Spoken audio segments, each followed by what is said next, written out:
ہوئی ہے. اب اگر رسول اللہ کہیں مجھے نور سے خلق کیا, پھر آپ اول نہیں ہوں گے.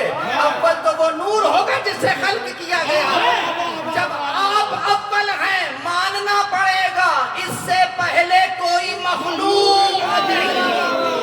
اول جسے خلق کیا وہ آپ ہی تھے. نعرہ تکبیر. باریک نقطہ یہ. نعرہ حیدری. محمد و آل محمد بلند تر صلوات.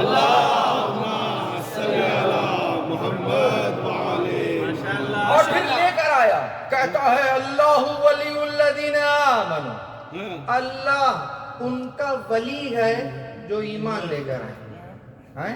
اور کیا کرتا ہے پھر؟ کہتا ہے اللہ ولی الذین آمنوا یخرجہم من الظلمات الی النور. آ گئی نا ضد؟ تو منت کہاں سے نکالا قبلہ اور کہاں لے گیا؟ نور کی طرف. کیوں؟ جب ظلمات سے نکالا ہے تو انوار کی طرف لے جانا چاہیے تھا. واہ واہ واہ واہ واہ واہ, اگلی باریکی ہے یہ. واہ واہ واہ واہ واہ. اگر ظلمت سے نکالتا اور پھر نور کی طرف لے جاتا, سمجھ میں آ رہا ہے؟ ہاں ظلمات. نکالا ہے ظلمات سے, لے کر گیا نور کی طرف. ہائے ہائے ہائے. انوار کیوں نہیں ہے؟ کیا انوار عربی نہیں ہے؟ نور کی جمع کیا ہے؟ اچھا چلیے اب ذرا ریورس پروسیس دیکھیے. خدا نے تو کیا کیا؟ ظلمات سے نکالا, نور کی طرف لے گیا. والذین کفروا, جنہوں نے جھٹلایا, انہوں نے کیا کیا؟ اولیاءہم الطاغوت, ان کے اولیاء طاغوت ہیں. اب وہ کر کیا رہے ہیں؟ یخرجونہم من الظلمات, اب وہ کہہ رہے ہیں یخرجونہم من النور الی الظلمات. وہ جب ظلمات, وہ جب اللہ نے تو ظلمات سے نکال کے نور کی طرف لے گیا, لیکن وہ جو اولیاء ہیں جو طاغوت ہیں وہ اسے نور سے جب نکالتے ہیں تو ظلمت پہ نہیں ظلمات پہ پھر لے جاتے ہیں. اس کا مطلب کیا ہے؟ توجہ, مطلب یہی ہوگا کہ پروردگار عالم گویا ہدایت کر رہا ہے, کسی در کا پتا دے رہا ہے. اس در میں انوار نہیں, اولنا محمد, آخرنا محمد, کلنا محمد. درود بر محمد.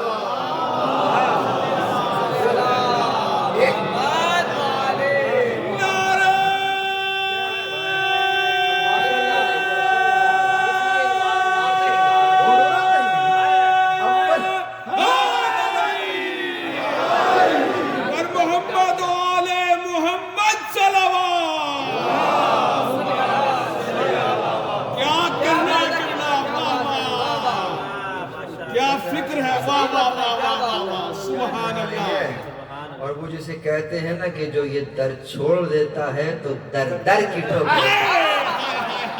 اب اس در در کو سمجھ میں آئے گا کہ جب نور چھٹتا ہے تو در در ظلمات میں بندہ چلا جاتا ہے, تو رل جاتا ہے. اسی لیے کہتے ہیں در بدر پھرتے ہیں باقاعدہ بستر لے کر.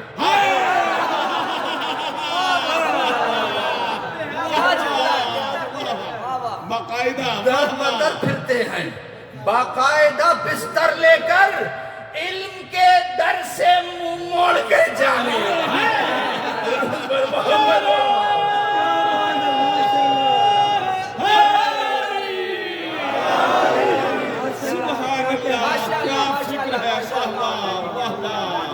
يخرجهم من الظلمات إلى النور والذين كفروا أولياءهم الطاغوت يخرجونهم من النور إلى الظلمات. عزیز جناب, دین اسلام کا بس اتنا سا گوشوارہ ہے. کیا کہنے کا؟ دین اسلام گوشوارہ, بزنس مین لوگ بیٹھے ہیں, سب جانتے ہیں کہ مہینے کے بعد کیا بچا, کیا نقصان ہوا, کیا فائدہ ہوا. گوشوارہ اس کو کہتے ہیں. دین اسلام کا بس اتنا سا گوشوارہ ہے, علی کو نکال کر دیکھا تو سب خسارہ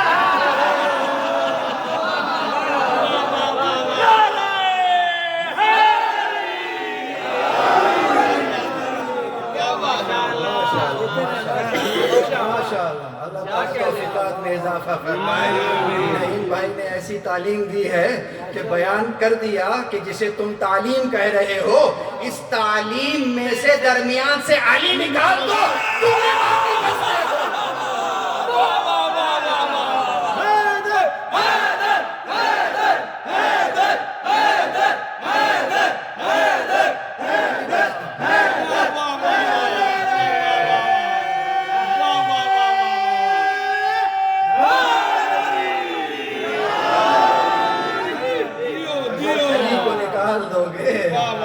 اکیلے ہی کھڑے رہ جاؤ گے بس عزیزو. تو آج کیا عرض کر رہا تھا کہ یہ ان اللہ علی کل شیء قدیر کہ اب خدا کو اگر کسی ایک نام سے ساری صفات کے ساتھ پکارنا تو کہو اللہ. تو اس نے اپنا تعارف پہلے پیش کر دیا اللہ, تمام صفات بیان کر دی ایک طرح سے, اور پھر کہہ رہا ہے پھر بھی بتا رہا ہے کہا وہ کون اللہ, کہا وہی اللہ الذی. اب وہ کہہ رہا ہے کہ الذی خلق السماوات والارض وما بینہما فی ستۃ ایام.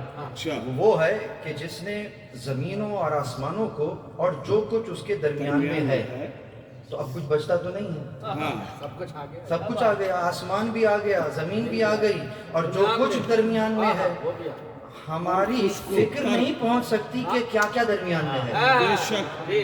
لیکن جب دو اینڈز بتا دیے بریکٹ اوپن اور بریکٹ کلوز, تو سمجھ میں آ گیا کہ اس کے درمیان میں جو کچھ ہے اس سب کو اس نے خلق کیا. تو اس کا مطلب کیا ہوا, اللہ خالق کل شیء. جس شے پر شیعت کا اطلاق ہوتا ہے, شے ہونے کا اطلاق جس پر ہوتا ہے, اس کا خالق کون؟ پروردگار. ابھی رسول اللہ خود کہہ رہے تھے کہ اول ما خلق اللہ نوری, سب سے پہلے جو خلق ہوا وہ میرا نور تھا. تو اس کا مطلب جب خلق ہوا تو کیا ہے, شے ہیں کہ نہیں ہے؟ تو جو شے جو ہوئی ہے وہ شے ہے. تو یقیناً جب اول ہیں, خلق ہوئے ہیں, شے ہیں, اور وہ کون ہے؟ کہا وہ تو ان اللہ علی کل شیء قدیر ہے, وہ ہر شے پر قادر ہے. اسی لیے اگر اذن بھی دے رہا, کل کی مجلس میں وہ نقطہ بہت باریک تھا, دہرا رہا ہوں کہ اگر اذن دے کے بھی بھیج رہا ہے تو یہ نہ سمجھنا کہ اب خدا کے مقابلے پر کچھ ہونا شروع ہو جائے گا. اگر کہہ رہا ہے, قرآن سے دلیل مانگیے, تو کہتا ہے سنقرئک فلا تنسى, ہم انقریب تم پر قرات کریں گے جسے تم کبھی نہیں بھولو گے. فا کا مطلب بھی بلا فصل ہوتا ہے کہ سنقرئک فلا تنسى الا ما شاء اللہ, مگر وہ جو اللہ چاہے. یعنی اگرچہ ہمیں معلوم ہے پروردگار عالم کے بھیجے ہوئے نمائندے کچھ بھولتے نہیں ہیں, لیکن اس نہ بھولنے میں بھی آٹو پائلٹ نہیں ہے. پروردگار کہہ رہا ہے الا ما شاء اللہ, یہ اس نے اپنا وہی ان اللہ علی کل شیء قدیر وہ دکھا دیا. بس عزیزوں, اس اعتبار سے پروردگار عالم ہر شے کا خالق ہے. جب اپنی خلاقیت کا بیان کیا تو ساتھ میں ایک اور بات بھی کر دی, کہا میں نے 6 دنوں میں پیدا کیا ہے. فی ستۃ ایام, ستہ کہتے ہیں 6 کو, تو 6 دنوں میں پیدا کیا. سوال, جب کہہ رہا ہے کہ 6 دنوں میں پیدا کیا, تو وہ تو جب کسی شے کے ہونے کا ارادہ کرتا ہے تو کہتا ہے کن ہو جا, اور وہ ہو جاتی ہے. بے شک. تو پھر یہ 6 دن کیوں لگ گئے؟ اور عجب ہے, جسے دن کہہ رہا ہے ابھی تو کہہ رہا نا زمین اور آسمان اور جو کچھ درمیان میں ہے, جسے آپ دن کہتے ہیں وہ سورج کے ایک دن کی مسافت ہی تو ہوتی ہے نا. مطلب سورج نکلتا ہے, غروب ہو جاتا ہے, دن چڑھتا ہے, دن ختم ہو جاتا ہے, تو دن کا تعلق تو سورج سے ہے. سورج تو بھی خلق ہی نہیں ہوا, زمین و آسمان تو خلق ہی نہیں ہوا. تو جب کچھ خلق نہیں ہوا تو دن کون سا ہے جو شروع ہو رہا ہے اور ختم ہو رہا ہے؟ کہاں لے گئے قبلہ صاحب, کہاں لے گئے؟ تو ابھی تو کچھ خلق ہی نہیں ہوا. تو جب خلق ہوا نہیں ہے تو پھر دن کہاں سے آ گئے, اور پھر 6 دن آ گئے. ہمیں تو ایک ہی دن سمجھ میں نہیں آ رہا. وہ کہہ رہا ہے 6, اور 6 ہے ہی اسی لیے. 6 کی بات تو بعد میں آئے گی, پہلے پہلا ختم ہوگا تو دوسرا شروع ہوگا. تو وہ پہلے کی ابتدا کہاں ہے اور انتہا کہاں ہے, تو پھر دوسرے کی ابتدا کہاں ہے, اور پھر سبحان اللہ, پھر بات 6 پر پہنچے گی. تو اب کا جواب کیا ہے, بہت توجہ, یہ کہیں 2 آیتیں ٹکرا تو نہیں رہی. کہ جب ہم کسی شے کا ہونے کا ارادہ کرتے ہیں ہو جا تو وہ ہو جاتی ہے، اور یہ کہہ رہا ہے کہ 6 دن میں ہمیں لگ گئے. وہ کرسچن کہتے ہیں کہ سنڈے کو آرام کیا تھا. 6 دن میں بنایا تھا، سنڈے کو ریسٹ کیا تھا. تو اس انداز سے تو کیا وجہ تھی؟ توجہ. اب یہ میرے ذہن کا مسئلہ ہے کہ جیسے میں دن کہہ رہا ہوں تو فوراً سورج پہ چلا گیا، فوراً چاند پہ چلا گیا. یہ ہمارے اذہان کا مسئلہ ہے. لیکن جب وہ کہہ رہا ہے دن تو اس سے مراد کیا ہے؟ توجہ. اگر وہ چاہتا تو آپ کو اور مجھے اس دنیا میں کن کہہ کر بھیج سکتا تھا. بے شک بے شک. 9 مہینے تو آپ کو بھی پیٹ میں رکھا. مرحلہ سمجھ میں آیا؟ تو یہ جو سمجھ میں آیا یہ کس انداز سے؟ یعنی پروردگار عالم قادر ہے، اگر آدم کی طرح تخلیق کرنا چاہے کر چکا ہے، کر سکتا ہے. اگر موسیٰ کے اژدہے کی طرح تخلیق کرنا چاہے کر چکا ہے، کہ ابھی لکڑی ہے اور دیکھتے ہی دیکھتے اژدہا بن گئی. اور جب اژدہا بنی تو ایسا نہیں کہ پہلے بالکل چھوٹا سا کوئی بچہ ہے سانپ کا پھر وہ بڑا ہو رہا ہے، نہیں، وہ اپنے پورے شباب پر بنا ہے. جو ہے وہ ویسا ہی بنا ہے، ایسا بنا ہے کہ سامنے ان کے جادوگروں کے سانپوں کو کھانا شروع کر دیا. ایسا خلق ہوا ہے، اپنے کمال پر خلق ہوا ہے. تو گویا اگر خدا چاہے تو اس انداز کے کمال پر خلق کر سکتا ہے، اس نے کیا ہے. اگر چاہے تو بنا باپ کے بھی پیدا کر سکتا ہے، اس نے عیسیٰ کو بنا باپ کے پیدا کیا ہے.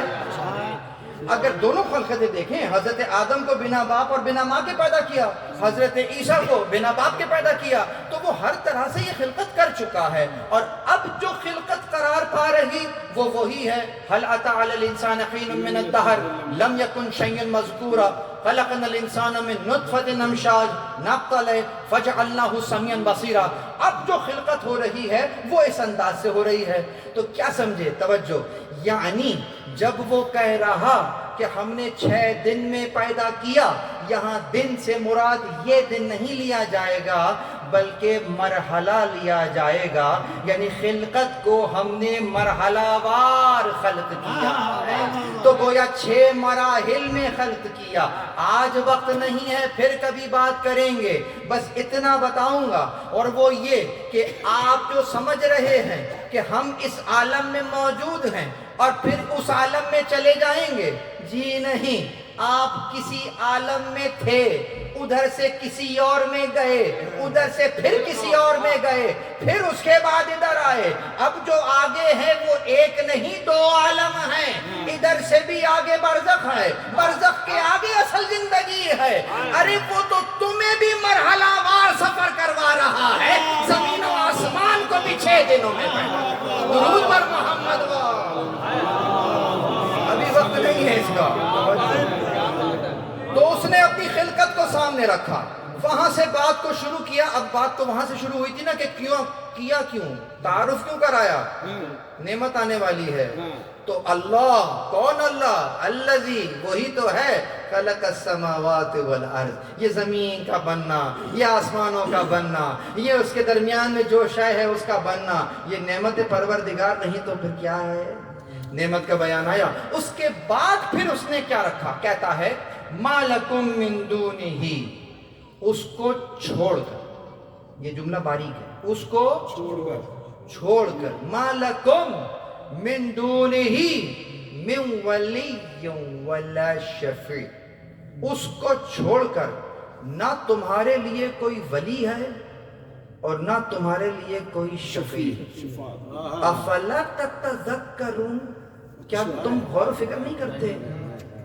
یہ وہ آیت ہے جو عقلوں کو جھنجھوڑ رہی ہے. عقل کو جھنجھوڑ کر کہہ رہی ہے کہ کیا ہو گیا، سوچ نہیں رہے؟ ہم نے تو سب خلق کیا، تم اپنی مرضی سے کسی کو ولی کیسے بنا سکتے ہو؟ یہ حق تمہیں دیا ہی نہیں ہے ہم نے. کیوں؟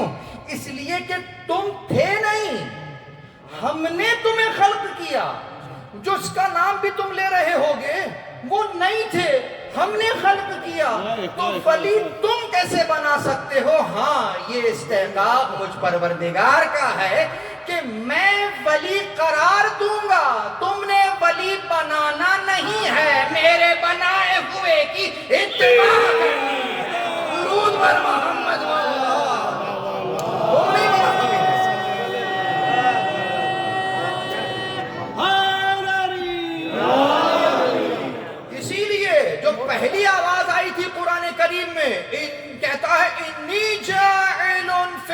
نصبت خلیفہ، انی کا یا نسبتی آپ کس در پلٹتا ہے؟ ذات پر پلٹ رہا ہے. خدا اپنی طرف میں کہہ کر بات کر رہا. انی میں، بے شک میں، جاعلن فاعلن کے وزن پر ہے.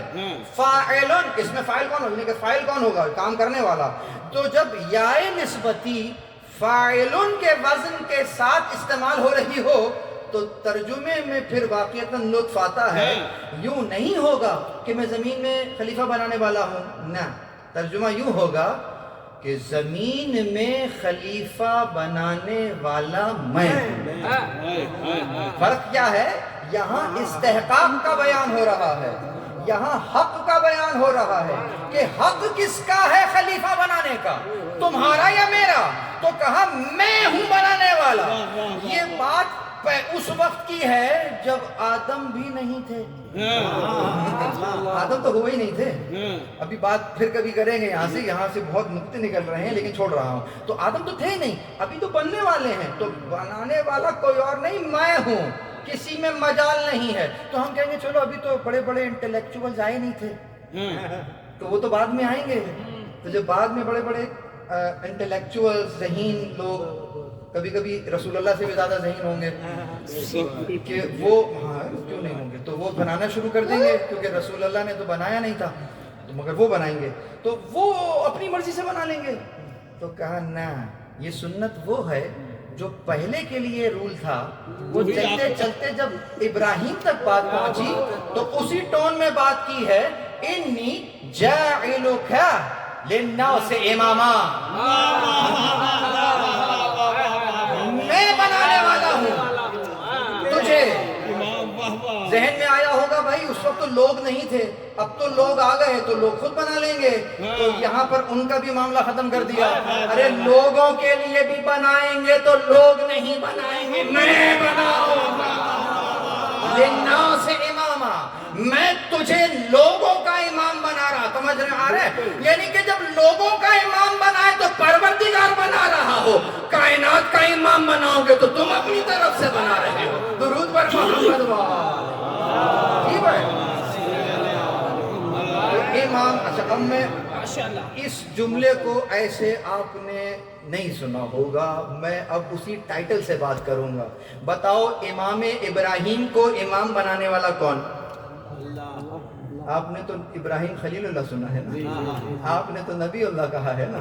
میں کہہ رہا ہوں امام ابراہیم کس نے بنایا ہے؟ امام اللہ نے بنایا. تو ابراہیم امام بنے یا نہیں بنے؟ تو امام ابراہیم کہنے میں مسئلہ کیا ہے؟ تو امام ابراہیم کو امام کس نے بنایا؟ اللہ نے. کیوں لوگوں نے کیوں نہ بنایا؟ کہا اس لیے خود آیت بتا رہی ہے حضرت ابراہیم خوش ہو گئے کہ میں امام بن گیا. اور امام بننے کے بعد جو اگلا جملہ آتا ہے وہ من ذریتی، اور میری ذریت اس میں. اب پروردگار نے نہ ہاں کیا نہ کیونکہ وہ تو دیکھ رہا ہے نا ذریت میں کون کون آ رہا ہے، تو دیکھ رہا ہے نسل میں کون کون آ رہا ہے. تو اس نے نہ ہاں کیا نہ کیا، لیکن اصول دے دیا. اور ایسا اور خدا کی قسم اگر وہ اصول نہ دیتا نا تو آج ہمارے لیے مسئلہ ہو جاتا. اس نے ایکویشن دے دی کہ ایکویشن میں دے رہا ہوں، ویلیوز تم پٹ کر کے دیکھ لینا، رزلٹ آ جائے گا. ایکویشن میں دے رہا ہوں، ایکویشن یہ ہے کہ لا ینال عہدی الظالمین. اس جگہ کتنے مسئلے حل ہو گئے؟ لا ینال عہدی، یہاں پر یا نسبتی کہاں لوٹی؟ پروردگار کی طرف. تو اب سمجھ میں آیا یہاں تک کا نتیجہ کہ جسے امامت کہہ رہے ہیں وہ عہدہ تمہارا عہدہ ہے یا اللہ کا عہدہ ہے؟ اب اگر تمہارا ہو تو تم بنا لینا، لیکن اگر خدا کی طرف سے ہے تو پھر تم نہیں، خدا ہی بیان کرے. لا ینال عہدی الظالمین، میرا عہدہ ظالمین میں نہیں جا سکتا، ظالمین میں نہیں جا سکتا. تو اب کوئی بھی امام ہونے کا دعویٰ کرے، چیک کر لینا ذرا اوکے کی رپورٹ آ رہی ہے یا نہیں آ رہی ہے، یہ ظالمین میں سے تو نہیں ہے. اب آپ کہیں گے ظالم کا مطلب تو فرعون ہوتا ہے، ظالم کا مطلب تو شداد ہوتا ہے، نمرود ہوتا ہے. نہ رکو، جلدی نہ کرو. القرآن یفسر بعضہ بعض، قرآن سے پوچھو ظالم کون ہوتا ہے. تو قرآن ہوتا ہے کہ اگر شے کو اس کے مقام سے گراؤ تو یہ ظلم ہوتا ہے، اور اگر اس کو اس کے مقام پہ رہنے دو یہ عدل ہوتا ہے۔ تو وہ کہہ رہا ہے ظالم کی اطاعت نہ کرنا، عادل کی اطاعت کرنا۔ عادل کون ہوتا ہے؟ جو شے کو وہیں رکھتا ہے جہاں کی ہے۔ اس نے بنایا تھا نفس وما سواها فألهمها فجورها وتقواها قد افلح من زکاها وقد خاب من دساها۔ اس نے نفس کو ٹھیک ٹھیک بنایا، اس کے اوپر الہام کر دیا اچھائی کا، اور اس کے لیے جو برائی ہے اس کا، بس وہ کامیاب ہوا جس نے اسے سنوارا، وہ ناکامیاب ہوا جس نے اسے برائی کے گڑھوں میں دھکیل دیا۔ گویا اس نفس کا حق کیا ہے کہ اسے سنوارا جائے، اور اگر کوئی اسے نیچا کر دے تو اس نے کیا کیا؟ تو میں کہہ سکتا ہوں کہ گناہ ظلم ہے۔ اگر گناہ ظلم ہے تو گناہگار ظالمین ہیں یا نہیں ہیں؟ لا ینال عہدی الظالمین، گناہگاروں میں میرا عہدہ نہیں جا سکتا، پلٹ دیجئے معصومین میں میرا عہدہ جانا۔ درود بر محمد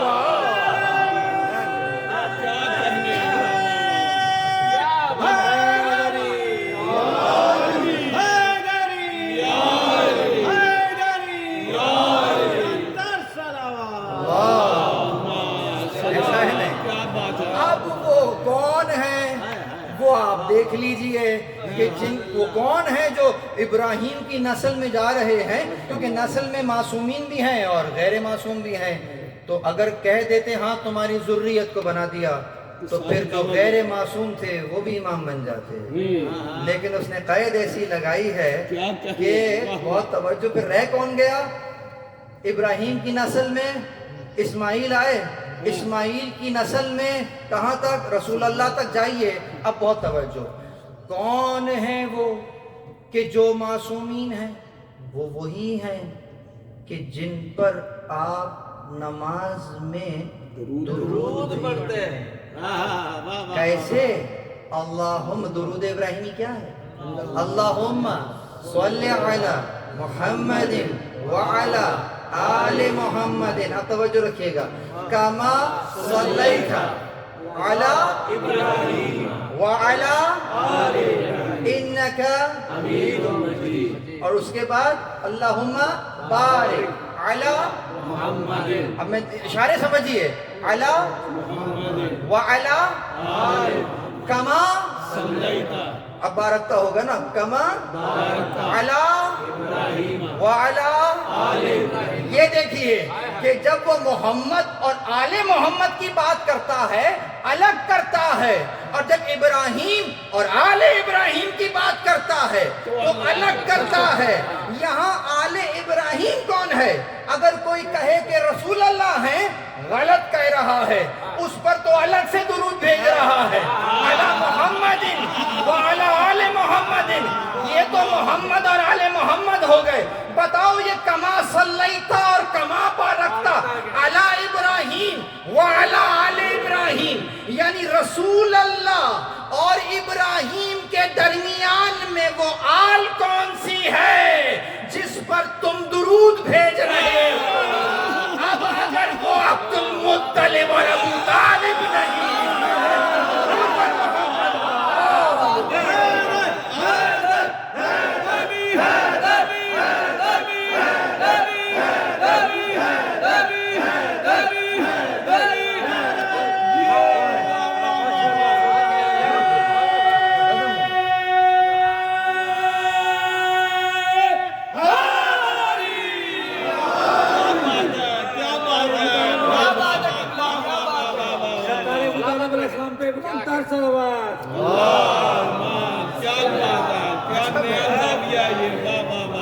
مسلمان عجب ہے، اللہ درود بھجوا رہا ہے اور یہ بحث کر رہا ہے کلمہ پڑھا تھا نہیں پڑھا۔